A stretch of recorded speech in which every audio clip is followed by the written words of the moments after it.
চাঁপাইনবাবগঞ্জে ৩ সদস্যের এক মাদক চক্র, পরিবার নয়, এ যেন এক মাদকের হেডকোয়ার্টার।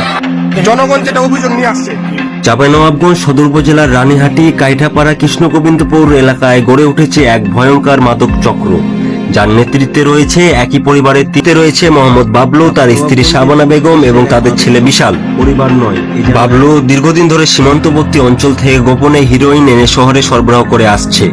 একটি সুসংগঠিত চক্রের মাধ্যমে চলে তার এই ব্যবসা, যেখানে বহু তরুণকে যুক্ত করা হয়েছে সরবরাহ ও বিক্রয়ের কাজে। অপরদিকে শাবানা বেগম নারীদের ব্যবহার করে চালাচ্ছে ফেন্সিডিল ও হিরোইনের ব্যবসা। স্থানীয় কিছু নারী মাদক মামলার আসামির সঙ্গে রয়েছে তার সরাসরি যোগাযোগ। তাদের ছেলে বিশাল গঠন করেছে এক কিশোর গ্যাং।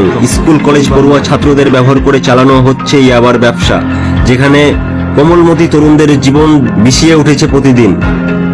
ভয় আর নীরবতা এই চক্রের প্রধান অস্ত্র। প্রতিবাদকারীদের উপর আসে হুমকি, হয়রানি, আর এভাবেই দিনের পর দিন শক্তিশালী হয়ে উঠেছে এই মাদক সাম্রাজ্য। তবে প্রশ্ন উঠেছে, প্রশাসন কেন নীরব?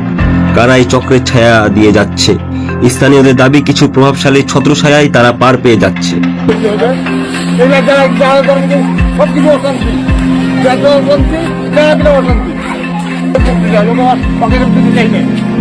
কি হচ্ছে?